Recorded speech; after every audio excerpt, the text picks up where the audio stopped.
The Secret of Ravenhurst Cipher, a Tony and Sally mystery. Chapter 1. A Letter on Chancery Lane.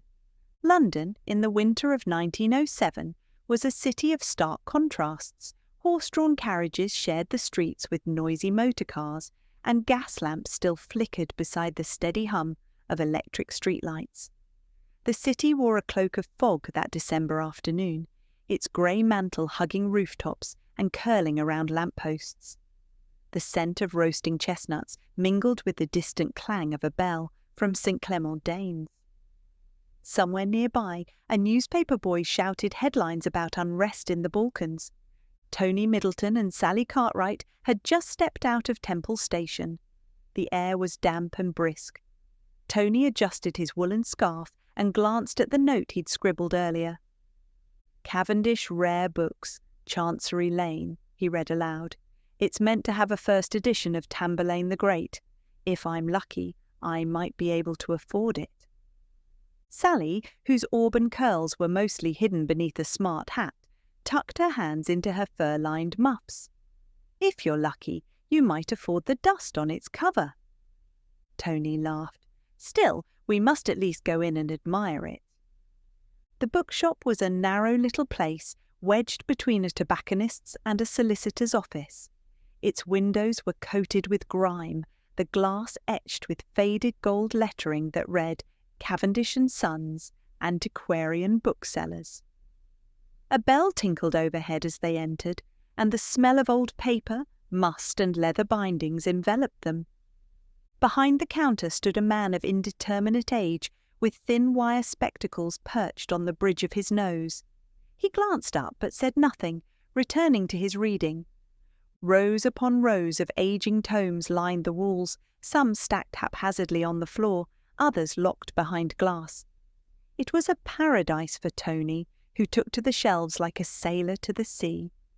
Sally, less enthralled, wandered to a shelf labelled "Private Collection," not for sale. "Find anything scandalous?" Tony teased as she flipped open a book titled "Letters from Constantinople." "Not yet, but if I come across any declarations of war or royal affairs, I'll let you know." Tony pulled down a small battered volume bound in green Morocco leather, Tamburlaine and Other Plays. The edges were marbled and the spine bore the date 1590 in faded gold. It wasn't the first edition, but it was old, and something about it felt oddly forgotten. He opened it. Tucked between the pages, near a dog-eared scene from Dr. Faustus, was a single piece of parchment, yellowed with age, with strange angular symbols written in black ink. The script was unfamiliar, neither Latin nor Greek. At the bottom was an embossed red wax seal in the shape of a raven with its wings unfurled. "Odd," Tony murmured.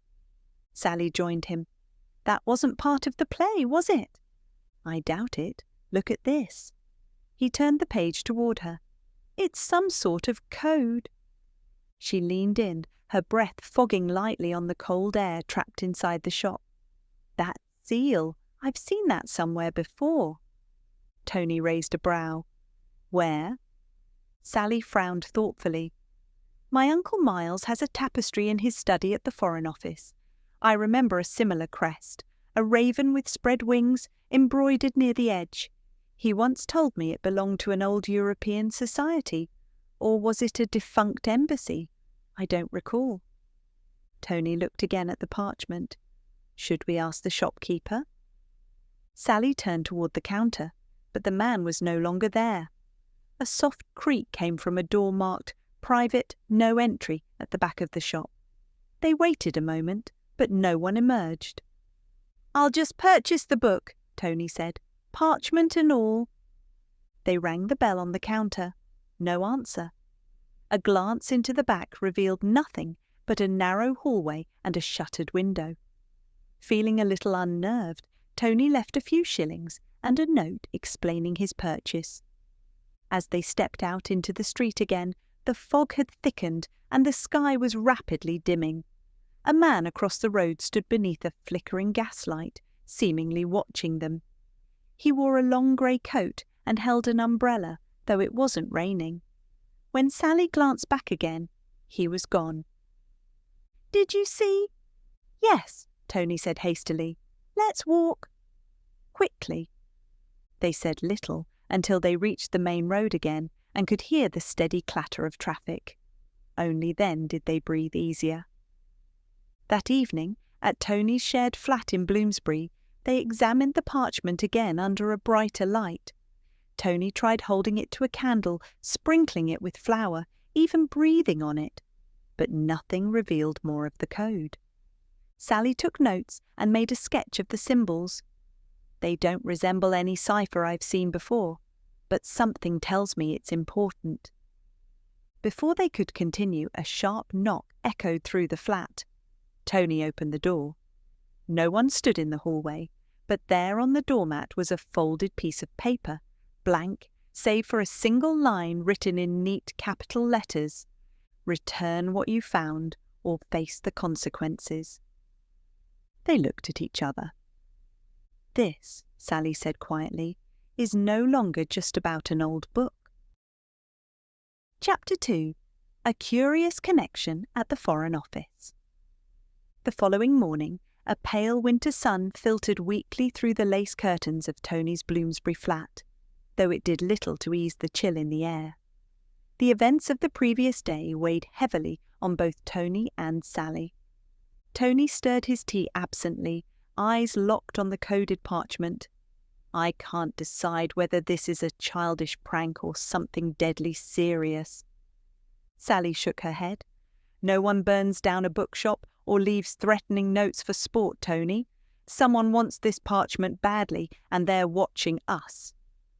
Tony glanced toward the window. "We should go to the police."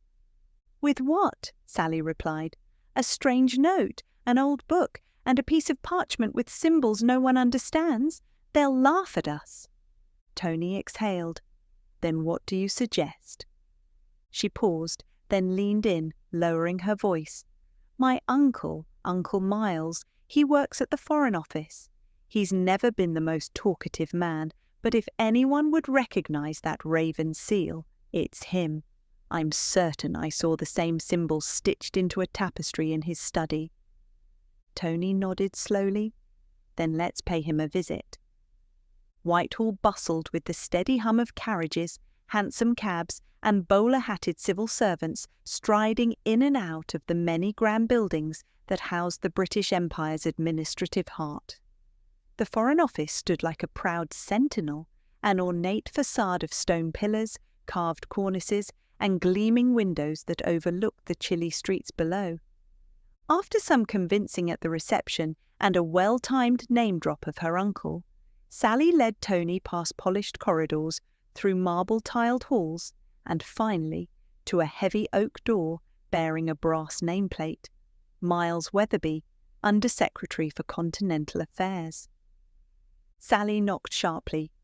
"Enter!" came the voice within, cool and clipped. Uncle Miles Weatherby looked every inch the proper British official. In his mid-60s, he had a neatly trimmed beard, sharp cheekbones, and a pair of intense grey eyes that peered over rimless spectacles. His study was filled with leather-bound volumes, maps of Europe, and the faint but ever-present aroma of pipe smoke. A faded tapestry depicting heraldic animals hung on one wall. Among the motifs was the unmistakable raven crest. "Well, Sally," he said with a tone of guarded warmth, "and friend?" "Tony Middleton, my best friend," Sally said cheerfully. "We're on winter break." Miles nodded, though he seemed only mildly interested. "To what do I owe the unexpected visit?" Sally motioned for Tony to produce the parchment. "We found this inside an old book Tony bought yesterday at a shop on Chancery Lane. The shop was burned down shortly after, and someone left us a threatening note last night." Weatherby took the parchment delicately and studied it. His expression, usually unreadable, shifted subtly, his jaw tightening, the light in his eyes sharpening. "Where exactly did you say you found this?" Tony explained, detailing the discovery and the strange man with the umbrella who'd watched them. When they finished, Uncle Miles rose, walked to the window, and pulled the heavy curtains shut. "I shouldn't be telling you this," he said finally, "but that seal, the Raven, is linked to a group known unofficially as the Ravenhurst Circle. They were formed in the wake of the Crimean War. Operatives, diplomats, and strategists from Britain, Austria, and Prussia. Their original purpose was counterintelligence, particularly against Russian influence." Tony and Sally exchanged glances. "And now?" Sally asked. Miles lowered his voice. "Now they're little more than ghosts. But some believe the circle still exists in a fractured form. Scattered, but dangerous. Their seal appears occasionally, attached to messages that never pass through official channels. A cipher like this," he tapped the parchment, "would never be meant for public eyes." Tony leaned forward. "So someone wanted this hidden." Miles nodded grimly. "Or delivered to someone who never received it. Either way, you have in your hands something that may not have been meant for Britain at all." Sally tilted her head. "But why was it in a book?" "People have used books to pass messages for centuries, especially in London. You may have interrupted a handoff, or discovered a lost link in a chain that was meant to remain secret." At that moment, a loud knock rang through the study. Before Miles could answer, a uniformed Foreign Office messenger burst in, looking flustered. "Apologies, sir. There's been a break-in reported at your residence in Highgate," the constabulary sent word. "It seems nothing was taken, but the study was ransacked." Miles's face darkened. "Thank you. That will be all." As the messenger departed, the room fell into tense silence. Sally stood. "Uncle Miles, it's connected. Someone's trying to find this message." He nodded slowly, then turned to Tony. "Keep the parchment hidden. Make no mention of it to anyone else. And don't come here again. If you're being watched, your presence may already have compromised me." Tony opened his mouth to protest, but the older man held up a hand. "Go." That night, Tony and Sally sat in silence for a long while back at the flat. Outside, London's fog seemed thicker than before. "He was frightened," Sally said at last. Tony nodded. "Which frightens me." They both turned to look at the parchment again, spread across Tony's desk. It looked innocuous, just ink on old paper. But whatever its contents, someone had already burned down a bookshop and broken into a home to find it. Sally suddenly snapped her fingers. "The Professor of Linguistics, Dr. Latchmere. He specialises in codes and dead languages. If anyone could decipher this." Tony grinned. "Let's pay him a visit tomorrow. Quietly." But just as he reached to fold the parchment away, the candle beside them flickered violently. A shadow passed by the window. They rushed to it. On the opposite side of the narrow street, a man in a long grey coat and a bowler hat turned a corner and vanished into the mist. Tony closed the curtains with a snap. They were not alone. Chapter 3. The Man with the Umbrella. Tony hadn't slept well. His mind had churned relentlessly, replaying every detail of the past 2 days: the burnt bookshop, the coded parchment, Uncle Miles's sudden unease, and the man in the grey coat who always seemed to be just at the edge of their vision. There was something deliberate about that man's presence, as if he wanted them to know they were being watched, but not by whom. Sally, meanwhile, had slept like a soldier before a battle, restless but resolute. By dawn, she was already dressed and preparing their plan for the day. "We'll go to the university," she said firmly, fastening her gloves. "Latchmere lectures on Wednesdays. He's eccentric, but he owes me a favour for helping him recover a stolen manuscript last term." Tony raised an eyebrow. "You never told me that story." She smiled faintly. "Perhaps I will, once this one's over." The sprawling Gothic buildings of the university stood like a fortress of knowledge against the dreary sky. Inside, arched hallways echoed with the murmur of lectures and the shuffle of leather shoes. Tony and Sally made their way to the upper floor of the humanities wing, where Professor Percival Latchmere held his Wednesday seminars in a study room lined with Persian carpets and brass telescopes. Latchmere was a peculiar man, tall, thin, with wild white hair and eyes like polished glass. He wore a purple cravat and always smelled faintly of clove cigarettes and ink. He greeted Sally warmly. "Miss Cartwright?" "Good morning, Professor," she said. "We come with a puzzle." Latchmere's eyes twinkled. "You always do." Tony laid out the parchment on the table. The Professor leaned in at once, adjusting his spectacles and drawing a lamp closer. He ran his fingers over the symbols without touching the paper directly, murmuring to himself, "Curious, curious indeed." "What language is it?" Tony asked. Latchmere didn't answer immediately. Instead, he reached for a large leather-bound folio from a shelf labelled ciphers and obsolete scripts, then began flipping through its pages. "Not a language as such," he said at last, "but a cipher. And a clever one. These aren't letters in any known tongue, they're composite characters, made to resemble the runic alphabet of the Ostrogoths, but actually constructed from angular variations on the Latin alphabet. See this symbol here?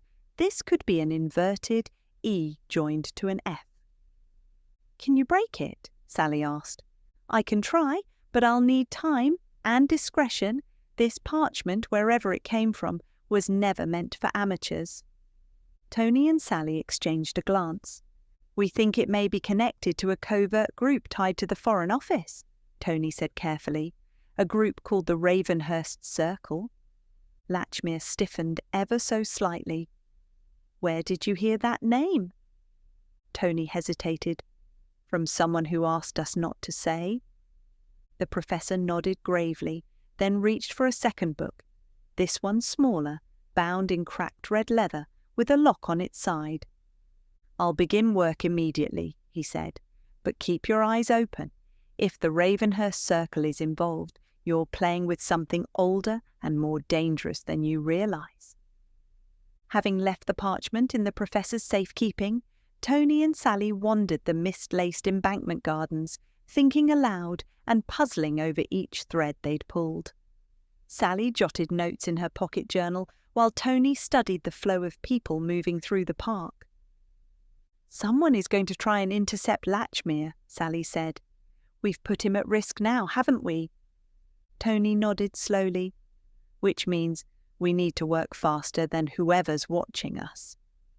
Just then, a figure emerged from the fog. He walked slowly along the edge of the park, a tall man dressed in grey with a black umbrella and bowler hat. Tony stiffened. "It's him!" Sally followed his gaze. The man paused at a bench not far from them and lit a cigarette. His expression was blank, but Tony could feel the scrutiny in his gaze. When their eyes briefly met, the man stood, tossed the cigarette aside, and began walking toward a cab stand. "Let's follow him," Sally said under her breath. They waited until the man hailed a black cab and climbed inside, giving instructions to the driver. Seconds later, Tony flagged another cab and they climbed in. "Keep a good distance," Tony told the driver. "We're following that gentleman ahead. A private matter." The driver, used to such intrigue from journalists and private detectives, simply nodded and kept a steady pace. The chase led them west, through the winding lanes of Belgravia, until the man in grey exited the cab near a discreet stone building flanked by gaslights and a brass plaque, the Lyceum Diplomatic Club. Sally narrowed her eyes. "That's not open to the public. Uncle Miles once mentioned it as a gathering place for foreign dignitaries, retired ambassadors, and political operatives." "Exactly the sort of place a member of the Ravenhurst Circle might frequent," Tony said. They approached cautiously, peering into the windows. Inside, Men in tailored suits and foreign uniforms gathered around dark wood tables. Crystal decanters gleamed in the firelight. One man, older, with silver hair and a small scar on his cheek, passed a silver snuff-box to another man wearing a pin shaped like a raven. Tony froze. "Did you see that?" Sally nodded. "We need to find out who they are. If we can identify them, we might know what they're planning." They retreated into the shadows and began noting details: faces, gestures, the pattern of entry and exit. Tony pulled out a student sketchpad and began drawing quick portraits. Suddenly, a side door creaked open nearby. A man stepped out, his expression hidden beneath the brim of his hat. It was the man with the umbrella, and he was walking straight toward them. "Go!" Tony whispered. They fled down the alley, their footsteps echoing on the damp cobbles. Behind them, they could hear the sharp click of leather soles following at a measured pace. They turned a corner, then another, until they found themselves at the edge of Hyde Park. Finally, they stopped, breathless. "He's not chasing us," Tony said, peering back. Sally looked down at her gloved hand. In her palm was something small and hard, a silver snuff-box. She'd taken it from the window ledge outside the club in their rush to escape. "What is it?" Tony asked. She opened it. Inside, folded tightly, was another piece of parchment, and this one, unlike the first, was in English. It read, "They plan to strike on the 17th, Royal Music Hall. Stop them if you can." Chapter 4. The Ravenhurst Cipher. The two friends returned to Tony's flat. Sally sat cross-legged in an armchair, still wearing her overcoat, while Tony hunched over the desk, the silver snuff-box open between them. "This message is direct," Tony murmured, "unlike the parchment. A warning, maybe, or an invitation." Sally leaned forward, her voice low. "They plan to strike on the 17th, Royal Music Hall. That's in 4 days. Tony tapped a finger against the desk. "What's happening at the hall on the 17th? Sally rose and crossed to the bookshelf, pulling out a stack of folded newspapers. "The Times, the Telegraph, here." She opened a copy from 2 days prior and ran her finger along the column marked Diplomatic Appointments and Public Engagements. "Here it is," she said, "an international diplomatic concert to mark the Treaty of Vienna's anniversary. Envoys from Austria-Hungary, Russia, Persia and France. Even the Home Secretary is attending." Tony paled slightly.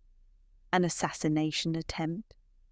"Or worse," Sally said, "a political provocation designed to start something larger." She took a breath, then added, "We need help. We need someone who will believe us without asking too many questions." Tony nodded. "Inspector Fawley? Do you think he'd listen? He owes my father a debt from an old family matter. I haven't called it in yet." Early the next morning, the two friends decided to meet with Inspector Arthur Fawley. He was the kind of man who seemed carved from granite, square-jawed, with a well-kept moustache and eyes that had seen too much of the city's underworld. He greeted Tony and Sally in a quiet corner of Scotland Yard's records wing, his fingers steepled over a cup of strong black tea. "I ought to report you for holding on to coded documents," he said mildly after Tony finished explaining. "But then again, I'm old enough to know a noose when I see one tightening." He took the parchment Sally had copied from the snuff-box, reading the warning aloud. A diplomatic banquet, foreign dignitaries, a message warning of an attack. He looked up. "You've wandered into something bigger than either of you are prepared for."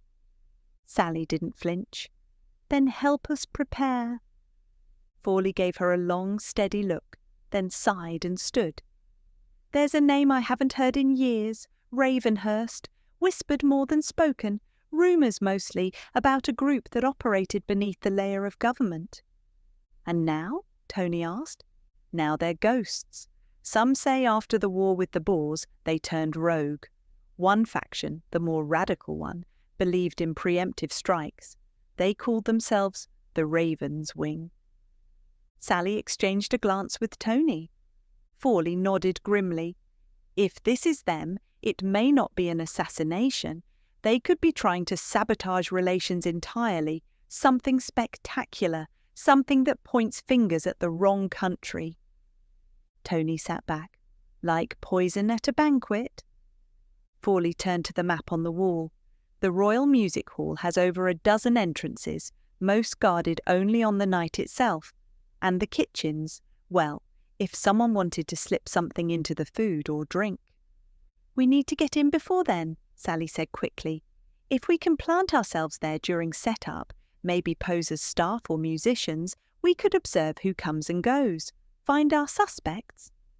Fawley considered it.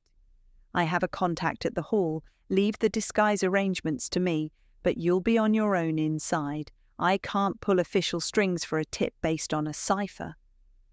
Tony smiled faintly. We'll manage. Before they left, Fawley handed Sally a small envelope. Inside is a whistle, piercing pitch. Blow it once and I'll come running wherever I am in London.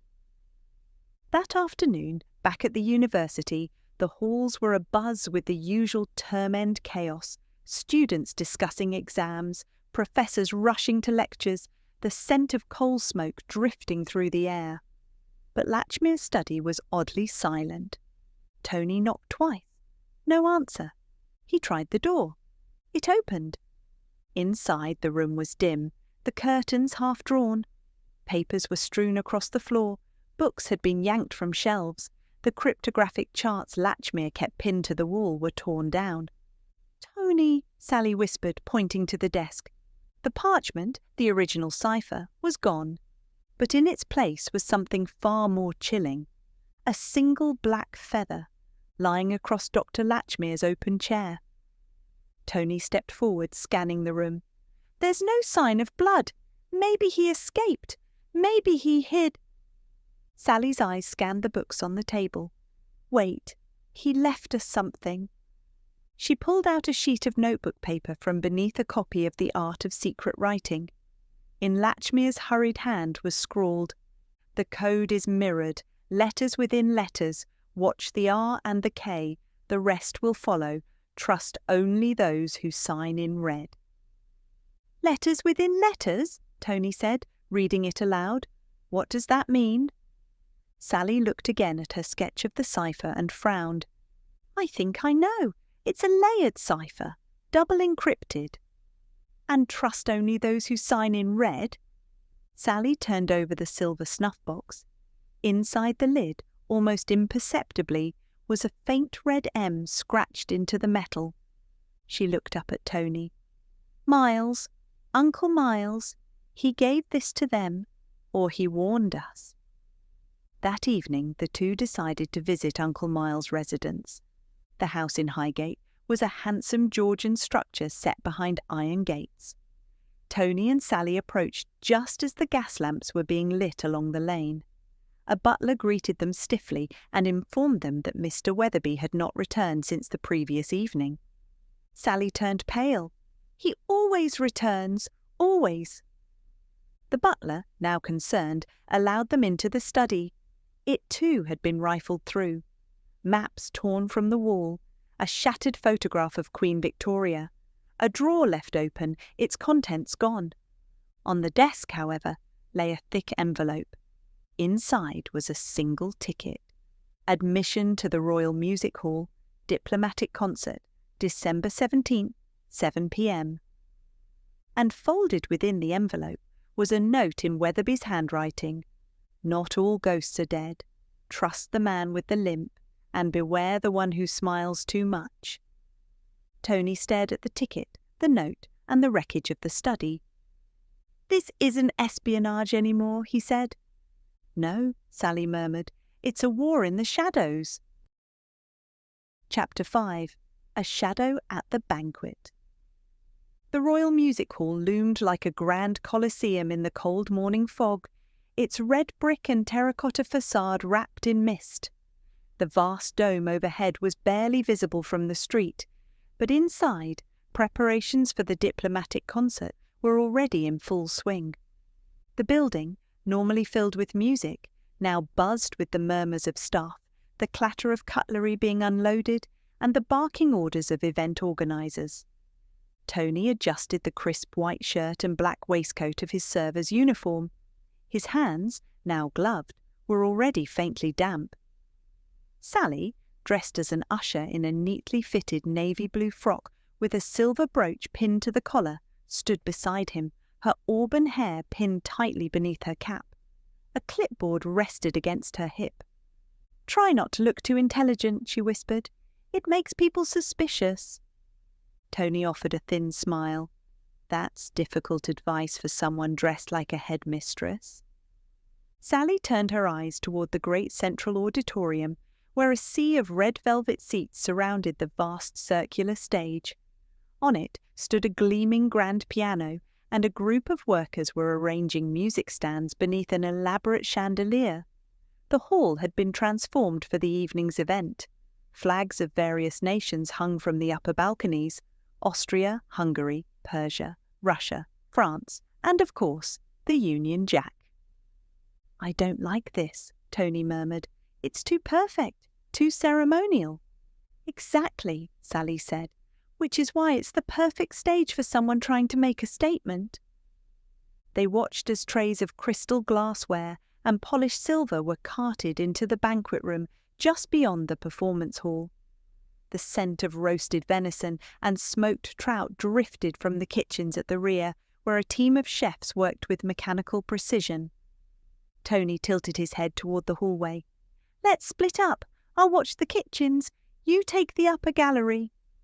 Sally frowned. "Are you sure?" "If they're going to poison something, it'll be through food or drink. And if there's a lookout or someone managing communications, they'll be up high." Reluctantly, she agreed. The hallways behind the kitchens were narrow and hot. Staff moved with efficiency, many speaking in accents from across Europe.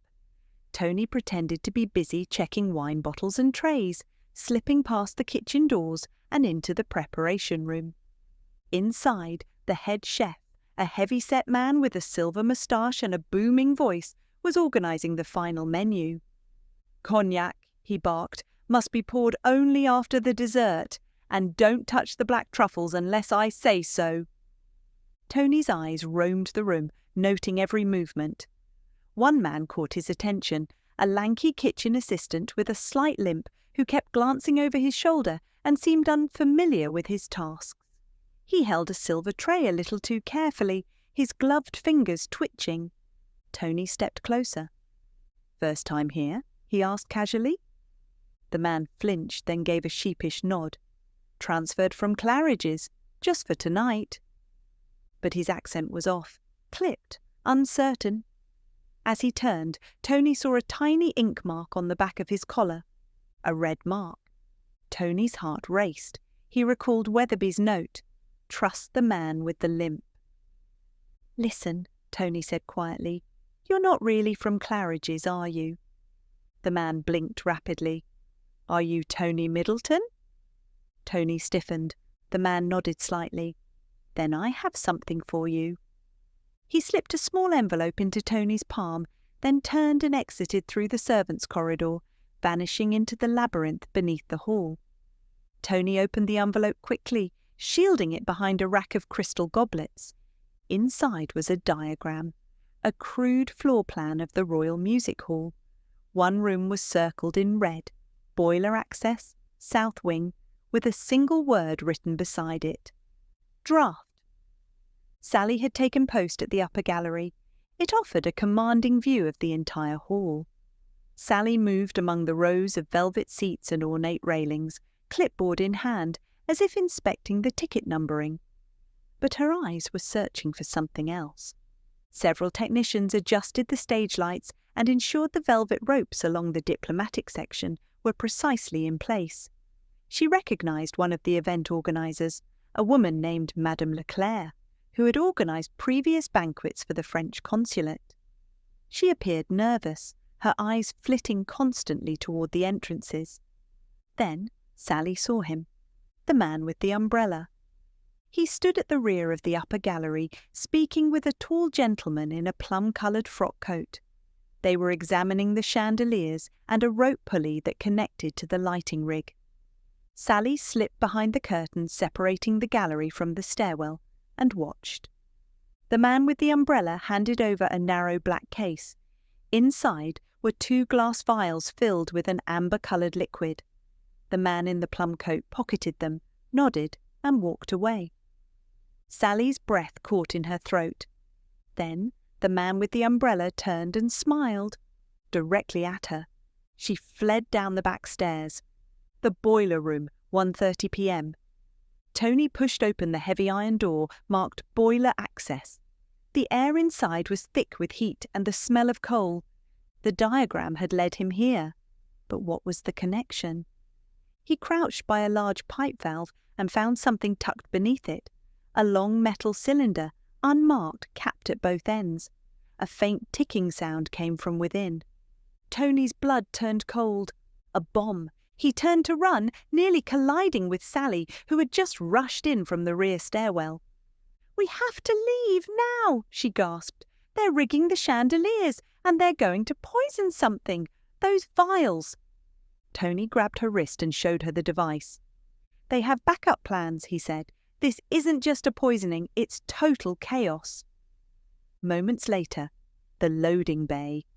They burst into the loading bay and found a narrow telephone cabinet. Tony yanked the receiver off the hook and rang for the yard. "Inspector Fawley!" he shouted into the mouthpiece. "A device in the boiler room! Poison vials in the gallery rigging! It's happening tonight!" Fawley's voice came through, calm but taut. "I'm on my way! Stall them! Whatever you do, stall them!" That evening, 7 p.m. The Royal Music Hall shimmered with candlelight and music. Dignitaries entered in embroidered coats and medals. Glasses clinked. Strings played softly on the stage. In the upper balconies, Sally moved with a tray of programmes. Tony, now behind the banquet tables, kept one eye on the wine being poured and another on the chandelier above. And somewhere beneath their feet, a device ticked toward midnight. Chapter 6. Secrets Beneath St. James's Square. The chandeliers above the Royal Albert Hall shimmered like constellations. Beneath their glow, Europe's most powerful figures sat beneath banners of gold and crimson, their uniforms glittering with medals, their laughter masking nerves honed by politics and war. The string quartet struck up a slow waltz, and champagne flowed freely across the banquet tables. But Tony Middleton's focus was not on the music or the diplomats. It was on the thin wires he had glimpsed minutes ago, wires that trailed up into the rigging above the stage, wires that did not belong to any known lighting system. Beside him, Sally glided between tables, distributing programs and whispering coded reassurances to a handful of allied staff, each carefully selected and recruited by Inspector Fawley. She gave a subtle nod to Tony from across the hall. Time was running out. Earlier that day, Scotland Yard. Only hours earlier, Tony and Sally had been rushed through a rear entrance at Scotland Yard, their faces pale, their breath still fogging from the cold.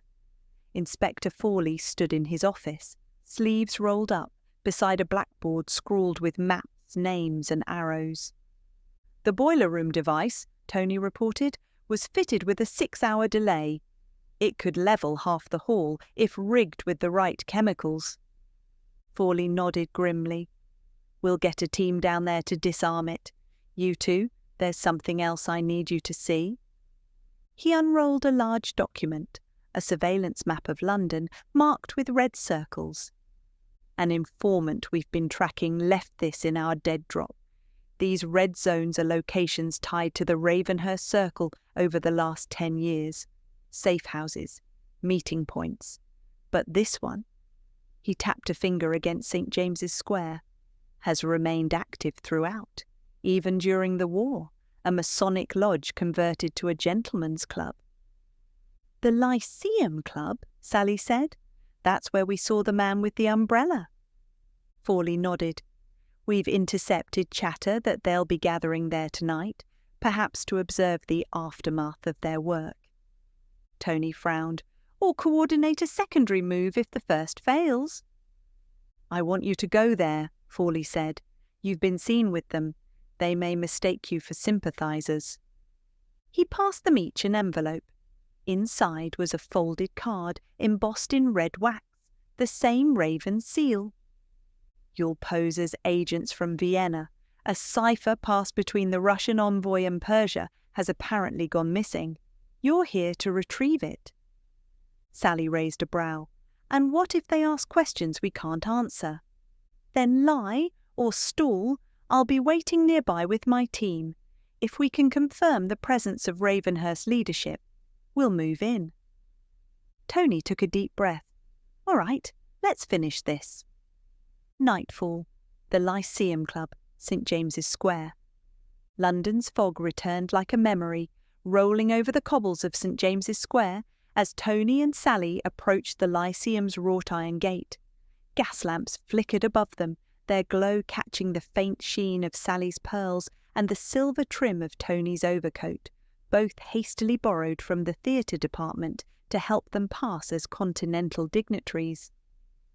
A doorman in black opened the gate with a nod, glancing at the raven seal they held. Inside, the Lyceum Club was hushed and dark, lit by oil lamps and amber sconces. Men in military garb and tailored suits leaned over brandy glasses and murmured in accented English, French and Russian. No names were exchanged, only glances. Tony and Sally made their way to a private chamber at the rear, where a mahogany table stretched beneath a chandelier of smoky crystal. A tall man in a midnight blue coat rose to greet them.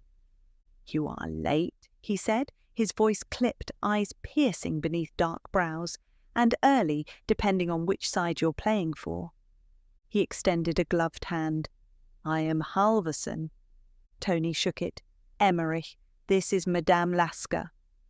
Halverson offered Sally a slow, calculated nod. "Vienna sent word you were coming." The room's door closed behind them. Around the table were 5 others. One wore a Russian naval coat. Another had a Persian sash.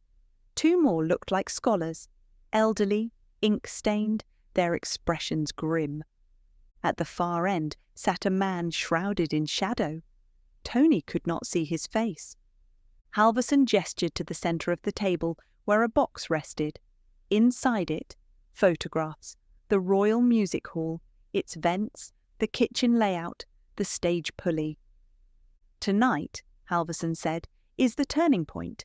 The Empire stumbles on the edge of irrelevance. If the Persian envoy is eliminated, blame will fall on Russia. Austria will be forced to sever treaties.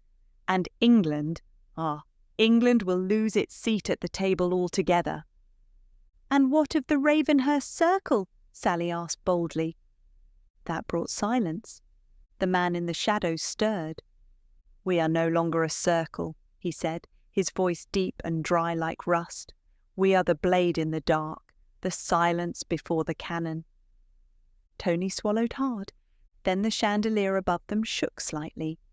Fawley had arrived. Sally leaned toward the table. "The cipher? We were told it had been intercepted. Is it still in play?" Halverson studied her. Perhaps. But the real message was always death. Tonight, history changes. Suddenly, the lights flickered. Shouting came from the hallway. Boots pounded on the stairs. "Police!" someone cried. The room exploded into chaos. Tony lunged for the box of photographs, while Sally threw open the window. Halverson grabbed her wrist, but she twisted free with a sharp jab to his side. "Now!" Tony shouted. They leapt out into the alley behind the club, landing hard in the wet fog. Fawley's men surged past them, storming the building. Later that night, Scotland Yard interrogation room. Halverson had been arrested. The man in the shadows, never identified, vanished into the city like mist. But the boiler device had been disarmed with minutes to spare. The vials of poison, retrieved from the chandelier pulley, had never been deployed. The concert went on. The diplomats toasted. No one but a few dozen insiders ever knew how close they'd come to disaster. In the interrogation room, Fawley leaned against the wall, watching Tony and Sally with an unreadable expression. "You've done what the Foreign Office couldn't," he said. "You've exposed a sleeper faction that's been festering since Crimea." He nodded toward a sealed evidence bag on the table. Inside, it was the red-sealed cipher, decoded finally by Dr. Latchmere, who had reappeared 2 hours after the operation with a bruised temple and a grin of triumph. Tony glanced at Sally. "Is it really over?" Fawley shrugged. "Perhaps this chapter, but the circle had many wings." He offered his hand. Sally took it. "And we'll be watching the skies." Chapter 7. The True Face of Treason. 3 days had passed since the failed attack at the Royal Music Hall. The newspapers knew only part of the truth. The Times called it a minor security breach. The Telegraph praised the swift coordination of Scotland Yard.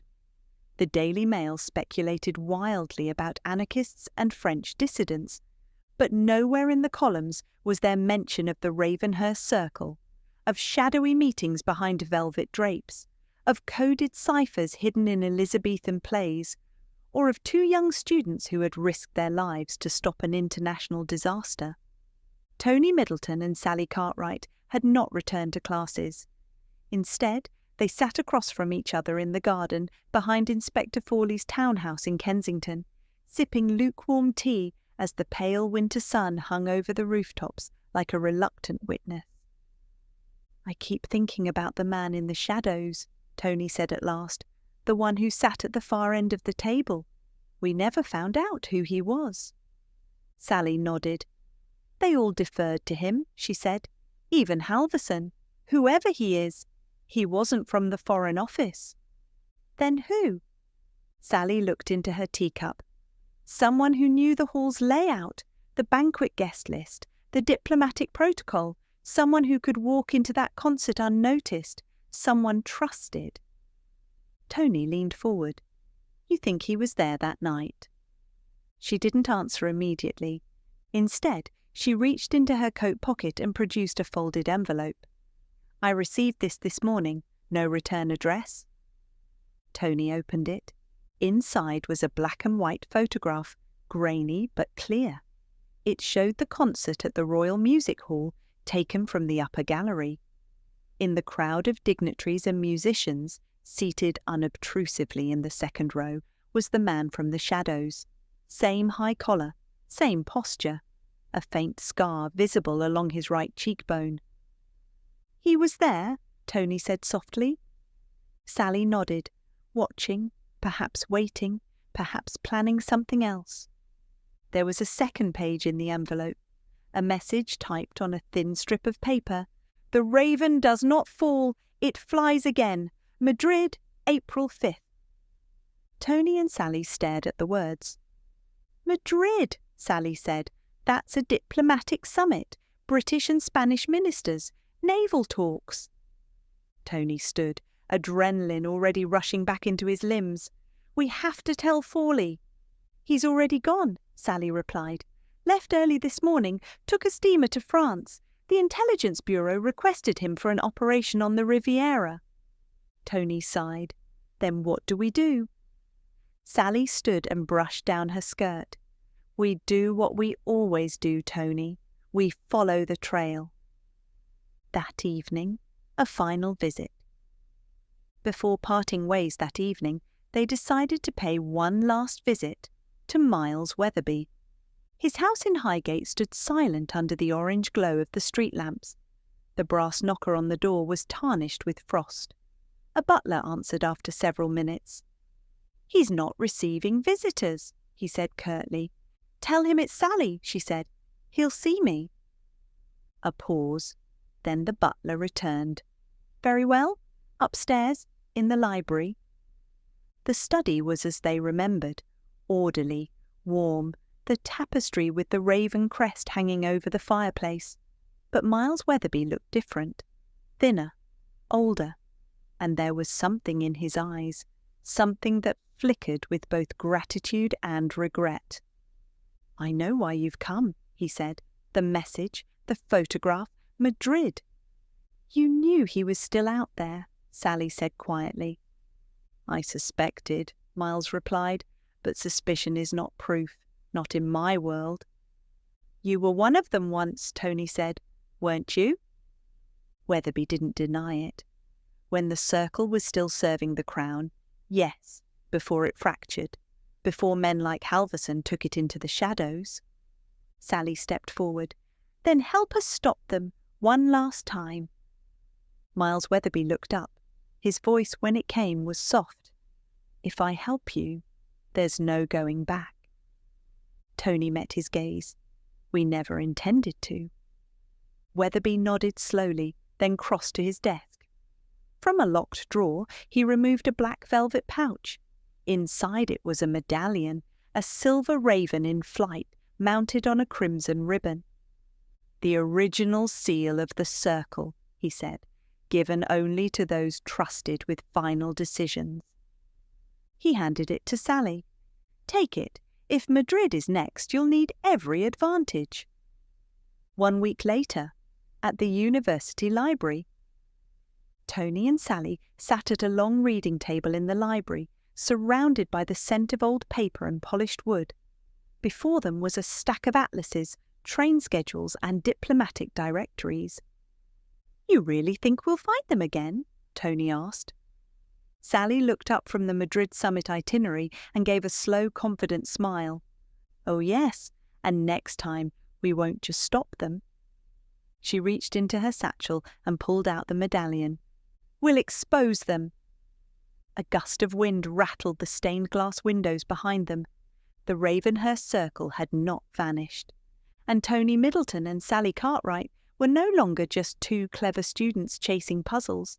They were spies in training, watchers in the fog, and the game had only just begun.